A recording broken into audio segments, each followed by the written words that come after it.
As corporations scramble to announce their new environmental sustainability efforts, it is worthy of note that environmentalism is a broad ideology that is concerned with the impact of changes it has on humans, animals, plants, and non-living matter. It is on this note that I welcome you to Let's Talk on DNTWOK. My name is Olujoke Mosaku with the topic Environmental Responsibility. My guest is Dr. Adekunle Dosumu, an environmental scientist. But before we delve into the program proper, I'd like to remind you to please subscribe to our YouTube channel, follow us on all of our social media platforms. Until then, please enjoy the ride with us. Thank you. Thank you so much, Doctor, for coming on the show. It's nice having you. Thanks a lot, and thanks for having me today. Yes. So what is environmental responsibility? All right, thanks very much for that question. To define environmental responsibility, now we can look at it in two fronts. The first front is on individual level. But basically, when we talk about environmental responsibility, it's the ethical obligation that any individual or even corporate organizations that they have to protect the natural resources, to avoid pollution, either air, water, or land, and then to reduce other forms of environmental harm, both to non-living things and to living things. That's a broad definition of environmental responsibility, be it from individual level and then to corporate level as well. Thank you so much for that. Now, what impact does it truly have on both living and non-living things? All right, so when we talk about environmental responsibility, I started by saying that it's from the individual front. That is, each individual should try to protect the natural environment, our resources, avoid pollution, and then reduce other forms of environmental harm. So when we look at corporate environmental responsibilities, we are more or less looking at companies, corporate organizations, they being able to protect the natural resources and then avoid pollution and then reduce other forms of environmental harm. Now, if there's any environmental harm, this will definitely impact on living things and non-living things. Now, if we look at the impact of environmental responsibility on living and non-living things, they're quite huge. There's the indirect depletion of living systems, and this is through the alteration of physical and chemical, environments. We know that our environment comprises of so many things. Now, when you talk of degradation of water, that affects both the living and the non-living things. There are quite a lot of impacts that this could have, particularly when a corporate organization or even individual is not environmentally responsible to what they have to do and what they have to cater for the environment. We all have our parts to play to make sure that we're responsible to protect the resources that we have. And whether you like it or not, we're over 8 billion people in the world today. And by 2050, we don't know how much we're going to be. We're increasing on a daily basis. So the impact, it's quite huge. Like I said, that the indirect depletion of living systems through this alteration of physical and chemical, parts of the environment. I did say that the degradation of water is key. You could see that even where you have this depletion of surface water or even groundwater, then there is lack of water. Water is not available. And of course, scarcity of water globally, it's a big problem today. And not just that, of course, when there's a lot of alteration or a bit of alteration, even to the whole mechanism or the dynamics, that does even result in soil depletion. And when we talk about soil depletion as a result of not being responsible to the environment, it could cause erosion, desertification, and quite a lot of other things, and even destruction of the soil structure itself. When the soil structure is destroyed, then we can't really say we want to farm or grow things the appropriate way, and that wouldn't let us be sustainable at all. And of course, there's the chemical contamination. So when we say chemical contamination, when we're talking about pollution, yes, chemical could contaminate the air, the water, the land we find ourselves. And indeed, if we look at the air part of it now that's a huge thing in the whole world today. So we need the air we breathe in to be healthy, the land we reside on, to be productive, to be able to provide for all the resources, the food that we need, the water that we need. So we can't afford to even have any chemical contamination that will impact both the non-living things and the living things as well. And this, of course, when there's chemical contamination, various habitats that plants should grow in, they will not be able to grow there, and then there is problem. So the living things and non-living things, they will be impacted. And ultimately, the big one is the global climate change. Now, global climate change, when a corporate organization is not responsible and they're polluting the environment, of course, they could be pumping a lot of greenhouse gas emissions. And that definitely could result in global climate change as we see today, mainly the rise of greenhouse gas concentrations all over the world. And this alters a lot of things. Of course, another result is the heating, the global warming that we have all over the world. So in which the seasons, the climatic conditions of the world is changing. Now, in a place that you will have several months of winter before, now you have less months of winter. Of course, the animals that adapt in that environment, because they have less period now to really adapt now, of course, they have to migrate to somewhere else. And alas, they might be distinct, and that will really have a big impact as well on what happens to them. So when we talk about environmental responsibility, even looking at it from the corporate world, is huge, both on living things and the non-living things. And if we look at the direct depiction of non-human life, that's key. Now, if we over-harvest our renewable resources, like fish, like the timber that we have, in forest, it will really, really have a big impact on altering the food web that we have. And not just that, like I said earlier on, that the habitat fragmentation or destruction, it's huge, in which we might have some species that we have before, they might be extinct. That is what we used to have like 2,000 years ago. Some plants and animal species, today, they're not there again due to this lack of being responsible to the environment. And it's not just that. Now, as the world is evolving, genetic engineering is evolving big time. Of course, it's got the advantages as well, but there could be the disadvantages, in which we have some invasive species of some plants or animals into a place that they were not really there before.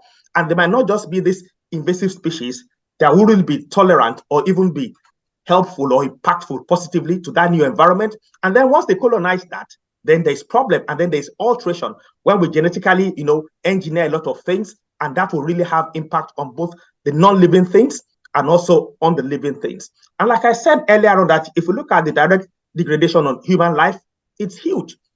When we have corporate organizations that are not responsible and they're just throwing a lot of things, polluting the air, the water, the land, now it could really be result in a lot of things. If we look at some imagined or reimagined diseases, a good example of this COVID-19 pandemic was quite huge, that it started in a part of the world, was not contained in that part of the world. And what happened? It did spread out of that part of the world. And for several months, the whole world was like shut down.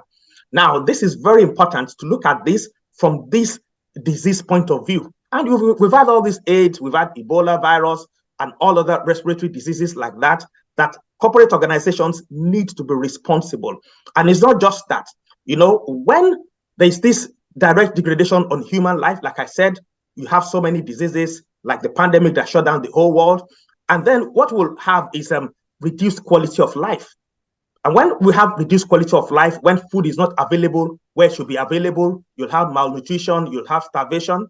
And that, of course, will really lead to the children that are supposed to grow in the right way. They don't grow that right way. They're impacted.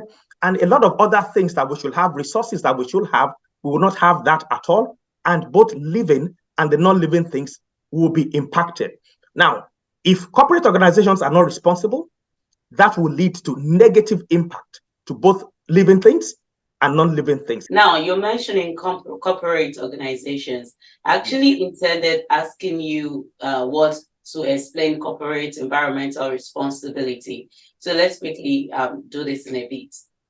Okay, but that's fine. So to go back and define corporate environmental responsibility, it's basically the duty of businesses to prevent and alleviate the environmental damage that may be caused by their commercial activities.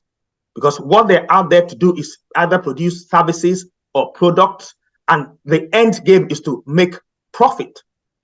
But you see, in doing this business, they need to really prevent and alleviate environmental damage that they might cause as a result of their commercial activities. Now, I will be giving you some examples, but I want us to just start from that point of view So any corporate organization, when you look at their business model, it has to be a sustainable business model. And that's why a lot of them now, they're in the competitive world now. They're trying to see that maybe the sources of their raw materials, they are sourcing from sustainable sources. And anyone that wants to buy today now, they're looking at all these corporate organizations. Are they really environmentally responsible or they're not? If they're not, they're willing to shop elsewhere. And so it's a competitive world that corporate organizations need to really know what they're doing. And then they need to know that we can't keep depleting the resources that we have, because the world will not be sustainable if we continue this way, particularly with the growth in population. We're over 8 billion today. In 10 years' time, we don't know what our population will be. That's really huge. Thank you so much for that. Now, can you please give us examples of how responsible these businesses should be regarding the society at large? Yeah, that's fine. Like I said, that businesses at times they might offer services, at times it might be products that they're producing. Basically, this will definitely come from their business model. Now, I want to say something now, that any business model from any corporate organization that supports more disposable terms of whatever that they produce, that their products or whatever, that they want to dispose more in non-environmental friendly way, and then they want to just mass produce things, that will have a negative impact on the environment and they will not be responsible. However, when we look at some examples, and I'll give you about 3 today, and I'll be quick with them. So any company that wants to be competitive, they still want to make profit, but they want customers to come every now and then, they need their business method to be sustainable. And I have a few examples. A good one is the Swedish furniture company that is called IKEA.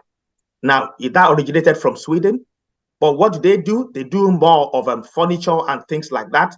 But what do? They are devoted and they're making lots of effort to be environmentally responsible. And their primary goal is to make sure that their products, the furniture they produce, now, what happens to them?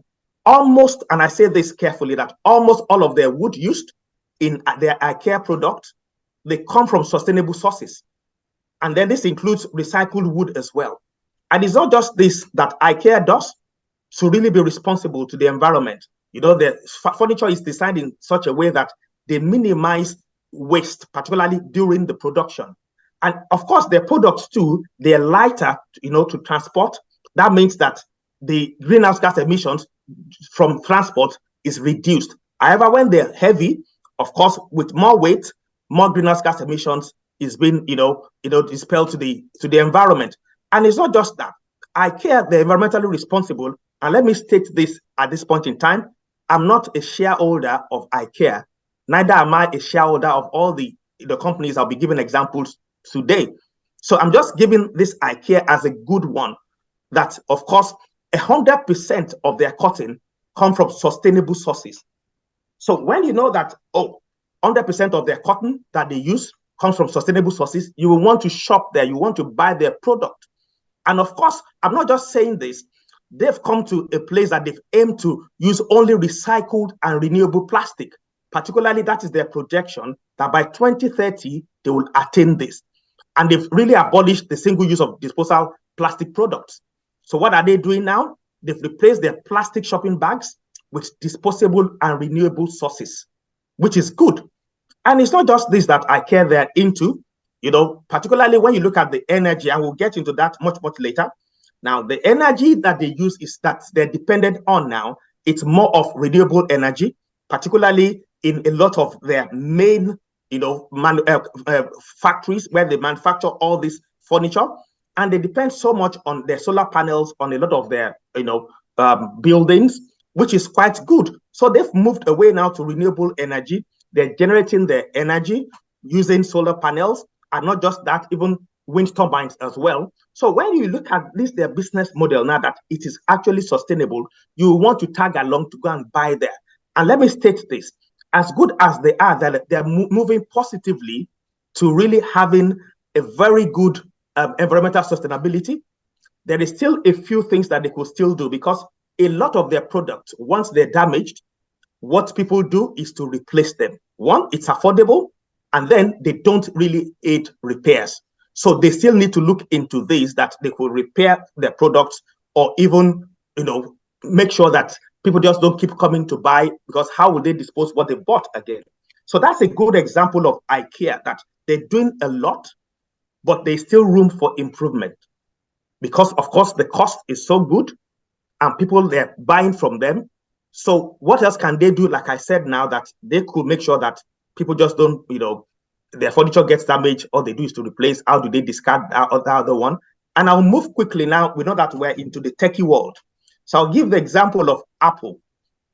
Apple too, they're moving to being environmentally responsible. And they've reported that they are carbon neutral in all of their corporate operations. They're now carbon neutral, which is a good news. However, they still have this projection that by 2032, that 2030, that they want to become carbon neutral in their entire product footprint. And that's a good aim, and that's a good projection. And I must state at this point in time, this is 2023, that corporate organizations, if they're not even there yet, they need to have their projections. So this is in the next 7 years. I would say, is this achievable? Yes, Apple can achieve that.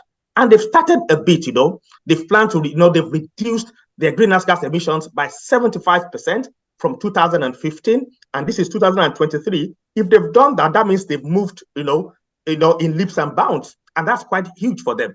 And they're also investing in carbon removal solutions, which is good. However, when you still look at their products now, there's some things that they do.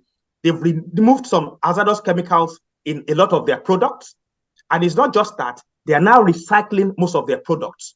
Now, if you go to any Apple shop, they do the recycling program in the store. They do the trade-in, which is good. So instead of you having iPhone 4S, throwing that into the landfill, you can go there, of course, do a trade-in for maybe a few dollars, a few euro, a few pounds, and then you can get a new one. That's a good one that Apple too, they're doing to be environmentally responsible. And for me to state this, it's not just Apple alone, because like I said earlier on, I don't have shares in Apple. I don't have shares in IKEA. And I'll just balance this with Samsung. So if you don't, the way I tell people is that if you don't use Apple, then you will use any of the Android phones, which is true. So it's not just Apple that they're trying to be environmentally responsible. Samsung too, they're doing that. And most of their latest products now, they use the ultra low power products. What their phone used to consume some 10 years ago, the phone that they produce now, and most of the electronics that they produce now, they consume less. You can even remember the days of plasma TV, and now look at the TV that we have now. They're more energy efficient than the days of plasma. And so in the entire product life cycle of Samsung, they are trying to be sustainable. They're sourcing their raw materials from sustainable sources to the best of their ability. And their greenhouse gas emissions has reduced by over 6 million, even as at 2021. And it's not just that one. They're now dependent on renewable energy use of over 5,000, kilowatts hour of electricity. Like I said now, that even their emissions, greenhouse gas emissions, is reduced big time by over 300 million between 2009 and 2021, which is quite good. And of course, the waste that they produce from their manufacturing sites, they are now recycling 96%, which is very, very good. And they still have the aim of having a zero waste to landfill. Now, I must state at this point in time that the Samsung, the Apple, the IKEA, all of them are trying to have, a zero waste to landfill. Okay, thank you so much for that. We'll quickly go on this break and we will be right back.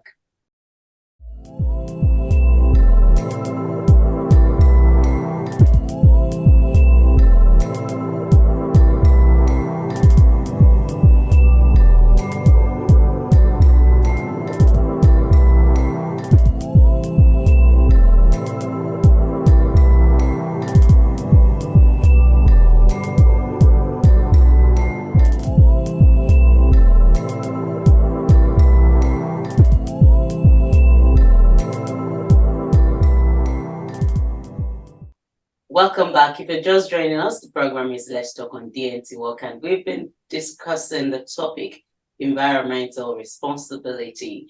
Dr.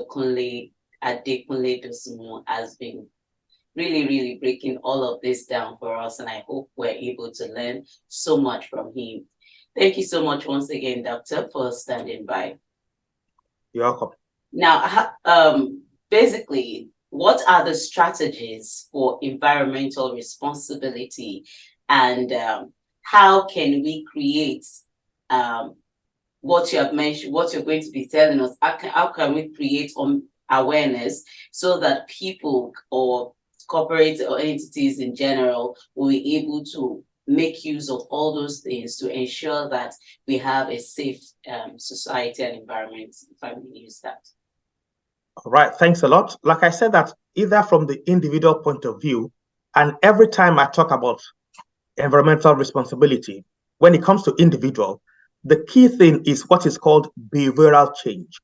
If individual can change their behavior, but before they can change their behavior, they need facts and figures.